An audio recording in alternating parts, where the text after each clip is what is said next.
Chers frères et sœurs dans le Seigneur, amis de partout, que la paix et la grâce de Dieu soient avec vous tous. Merci de passer quelques minutes avec nous dans l'étude de la parole de Dieu. Que le Seigneur bénisse notre étude. Sauf indication contraire, les citations bibliques proviennent de la version Louis II. Cette étude biblique porte sur la foi active en Dieu, la foi salvatrice, la foi qui sauve. Sans la foi, il est impossible de plaire à Dieu. Hébreux 11, verset 6. Quelques semaines de cela, nous avons parlé d'une femme qui souffrait d'hémorragie depuis 12 ans. Elle avait été soignée par de nombreux médecins et en avait beaucoup souffert. Elle avait dépensé toute sa fortune sans trouver la moindre amélioration. Au contraire, son état avait empiré. Elle avait entendu parler de Jésus et elle crut tellement qu'elle disait, si je puis seulement toucher ses vêtements, je serai guéri. Marc 5, verset 28. Cette femme avait la foi en Christ et elle a fait tout son possible, malgré toute opposition, pour arriver à Jésus et être guérie. Sa foi l'avait guérie, comme dit Jésus lui-même en Luc 8, verset 48. Ma fille, ta foi t'a guérie, va en paix. Aujourd'hui, nous aimerions attirer votre attention sur un homme dont la foi aussi avait également guéri. En Marc chapitre 10, verset 46 à verset 52, là, la parole de Dieu dit, ils arrivèrent à Jéricho. Et lorsque Jésus en sortit avec ses disciples et une assez grande foule, le fils de Timée, Bartimée, mendiant aveugle, était assis au bord du chemin.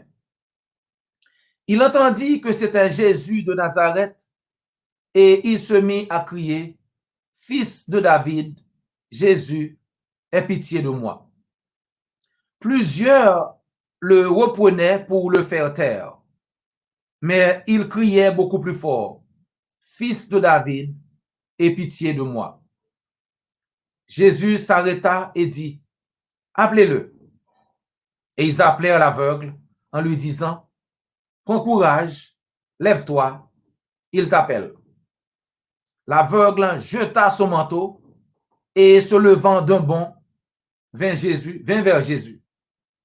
Jésus, prenant la parole, lui dit, « Que veux-tu que je fasse? » Rabouni, lui répond l'aveugle, « Que je recouvre la vue. » Et Jésus lui dit, « Va, ta foi t'a sauvé. » Et aussitôt, il recouvra la vue et suivit Jésus dans le chemin. Que savait Bartimée de Jésus?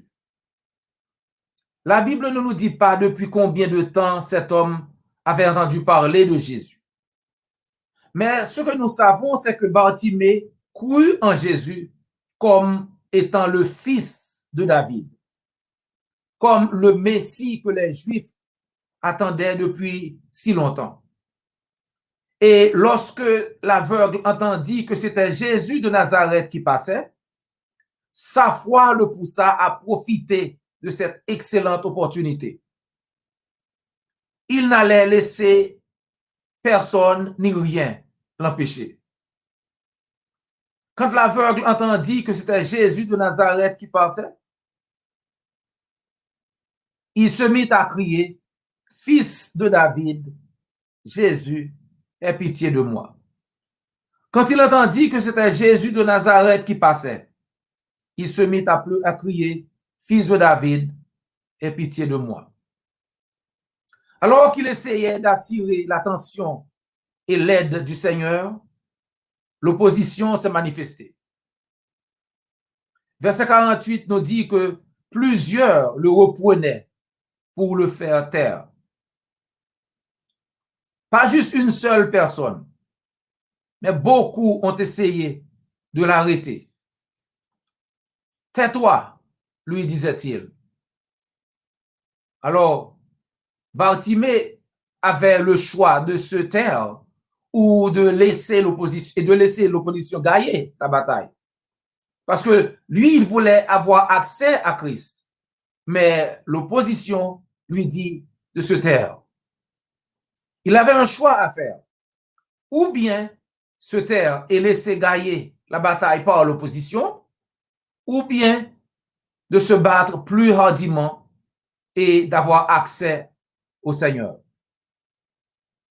Dieu soit loué, Bartimée n'avait pas plié, mais il continua à se battre.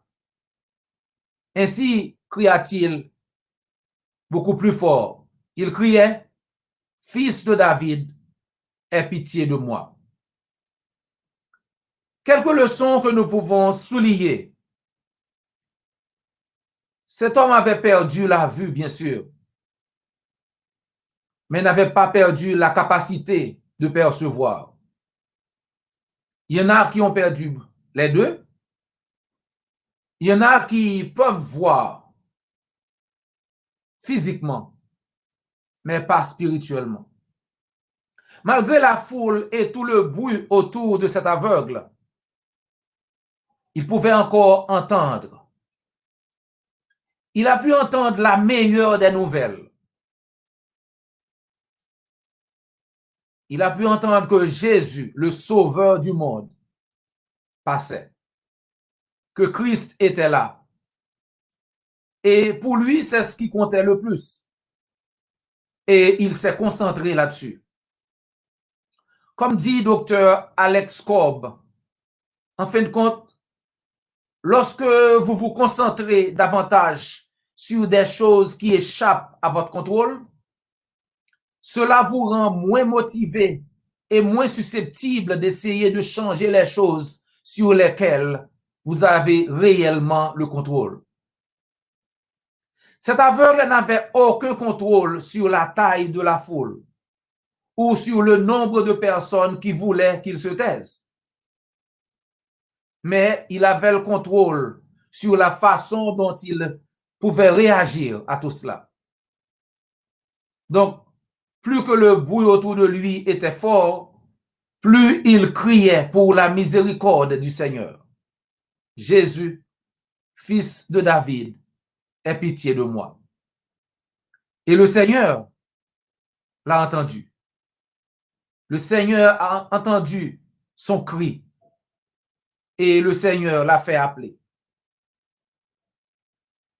Et il faut regarder aussi comment que cet aveugle a réagi quand on lui dit que Jésus avait entendu son cri et l'appelait.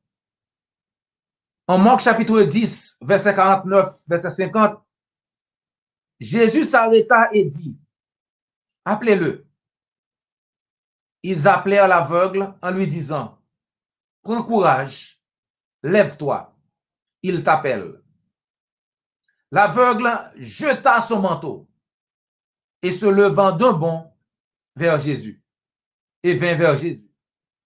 Pas de temps à perdre et rien pour le retenir. Il jeta ce manteau et sauta vers Jésus. L'aveugle n'allait laisser ni à personne ni à rien l'opportunité de le retenir dans sa situation. Non seulement Bartimée est venu à Jésus, mais il est venu sachant ce dont il avait besoin le plus. Et il plaida pour ceux dont il avait besoin.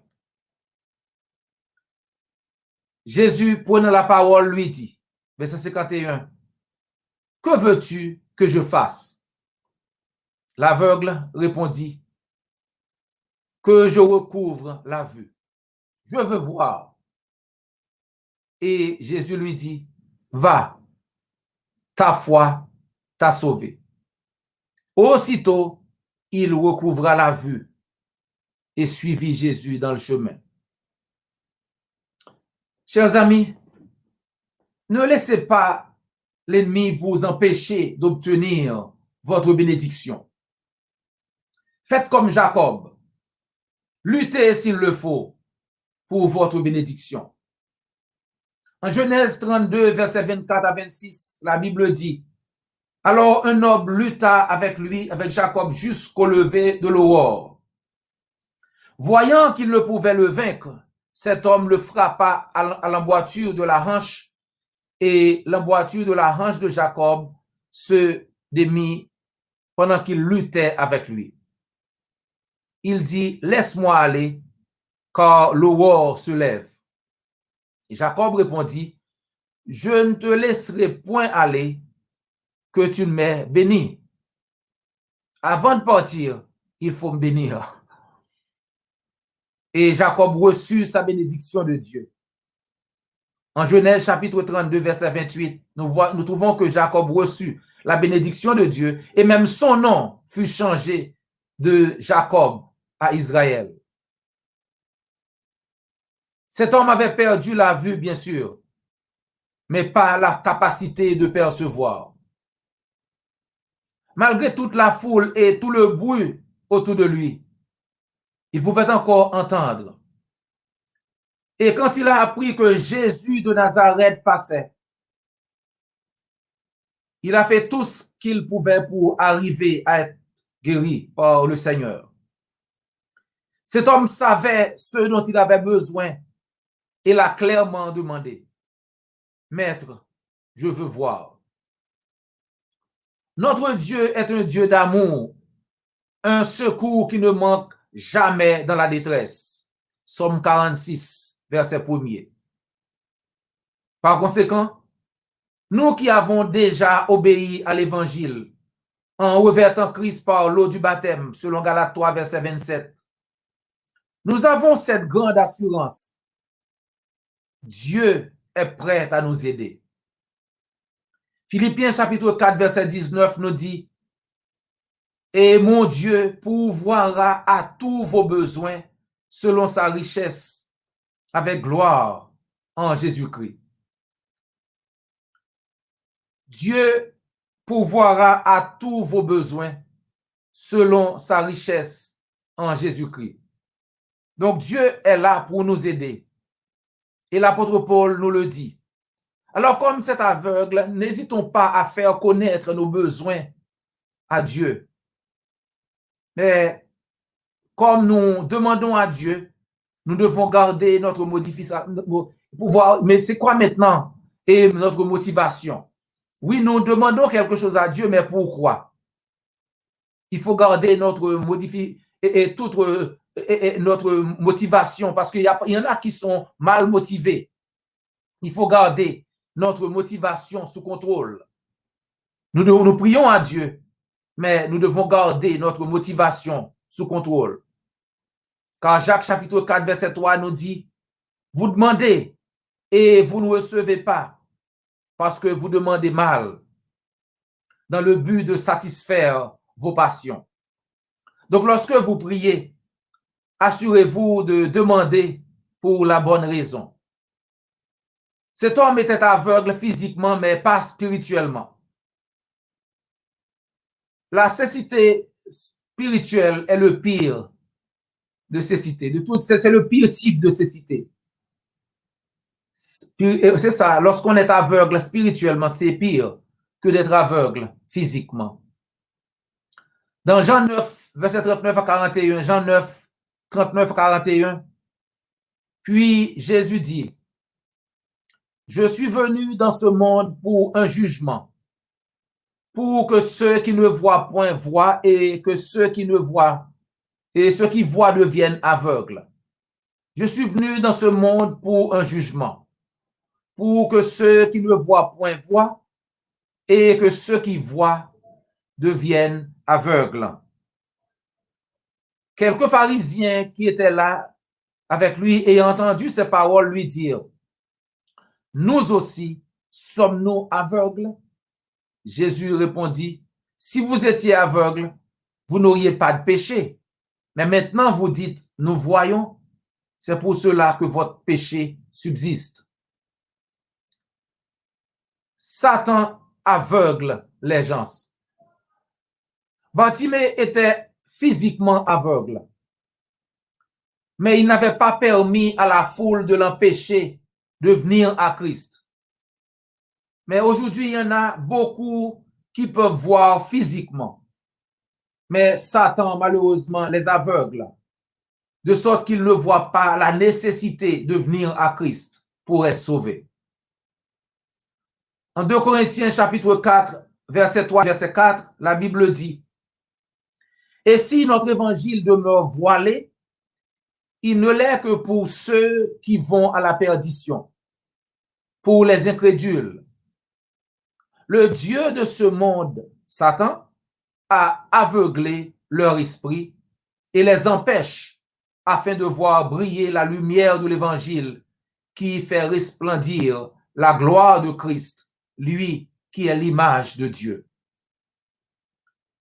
Jésus est la lumière du monde, heureusement, et il désire que tout le monde soit dans la lumière. Gloire à Dieu. En Jean 12, 46, Christ dit, « Je suis venu comme une lumière dans le monde, afin que quiconque croit en moi ne demeure pas dans les ténèbres. » Quiconque croit en moi ne demeure pas dans les ténèbres. Par conséquent, si vous n'avez pas encore obéi à l'évangile, nous voulons vous encourager à prendre les mesures nécessaires pour venir à Jésus, pour être sauvé. Parce que marcher dans la lumière, c'est avoir accès au salut éternel. L'aveugle Bartimée avait ignoré la foule et tout bruit autour de lui. Et jetant le manteau qui tentait de le retenir, il bondit pour aller vers Jésus. Donc vous aussi, ignorez toute foule et tout bruit. Surgissez et courez vers Jésus pour pouvoir obtenir la vie éternelle. Jésus, le Seigneur, passe maintenant même et il veut vous aider tout comme il a aidé cet homme. Laissez Christ vous aider. En Jean 5, verset 24, Christ dit, « En vérité, je vous le dis, celui qui écoute ma parole et qui croit à celui qui m'a envoyé a la vie éternelle et ne vient point en jugement, mais il est passé de la mort à la vie. » En Marc 16, 16, celui qui croira et qui sera baptisé sera sauvé, mais celui qui ne croira pas sera condamné. Celui qui croira et qui sera baptisé sera sauvé. Ce fut un plaisir de passer quelques minutes dans l'étude de la parole de Dieu avec vous. Prière de nous rejoindre la semaine prochaine alors que nous continuons à étudier ensemble. Et n'oubliez pas de vous abonner, like, commenter et de partager sur n'importe quelle plateforme que vous écoutez. D'ici là, que le Seigneur vous garde et vous bénisse.